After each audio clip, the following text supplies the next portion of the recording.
Nous allons voir dans cette vidéo comment utiliser l'administrateur d'objets.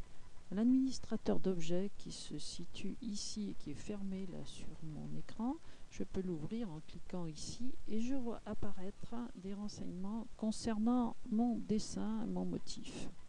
Alors ici j'ai 3 objets de broderie. Celui-là par exemple, je peux le sélectionner en cliquant ici si je suis sur l'objet de sélection, l'outil de sélection, et je vois qu'il est aussi ici sélectionné. Alors je peux agir donc de la même façon ici en le sélectionnant de cette façon-là. Je peux aussi sélectionner mon premier objet ou bien sûr le troisième. Alors si je sélectionne par exemple le deuxième objet, je vais aller lire dans l'inspecteur d'objets. Si jamais il n'était pas ouvert, il se situe comme ça.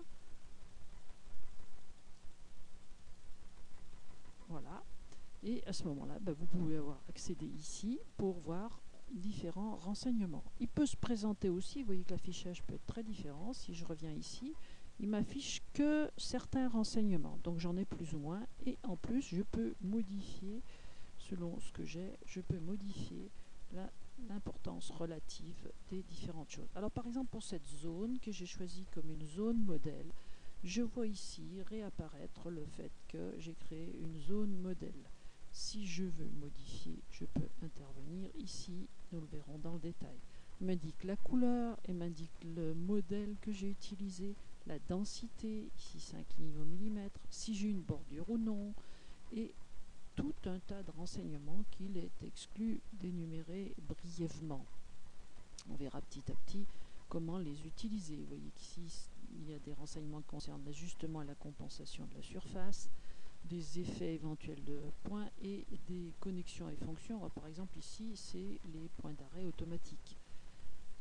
Il y a donc bien des choses, peut-être même presque l'intégralité du logiciel dans ce petit bout de renseignement. Alors si j'avais une bordure, j'aurais toutes les caractéristiques de la bordure ici. Bien sûr, j'en ai pas.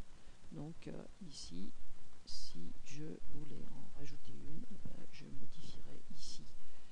J'ai d'autres renseignements qui me disent ici que l'objet que j'ai sélectionné ici en rouge, c'est l'objet numéro 2. Ça ne paraît pas très passionnant ici, mais quand on en a beaucoup, ça peut être très intéressant. Je peux sélectionner et intervenir sur ce numéro.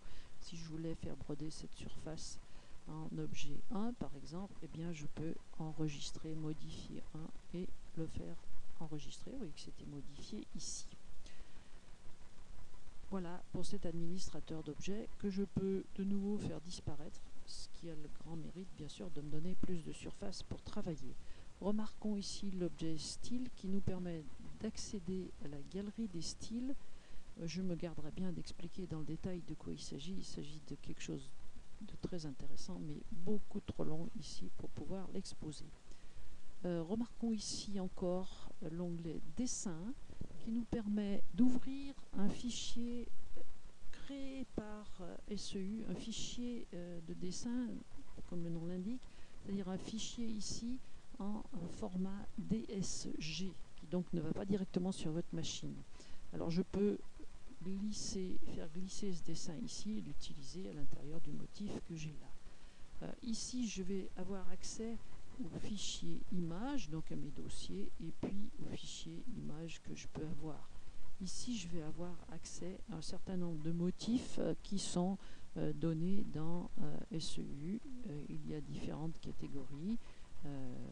Par exemple, on va aller dans celui-là et je peux choisir d'ouvrir ce motif. Je vous conseille vivement d'explorer tout ça. Il y a beaucoup de choses intéressantes.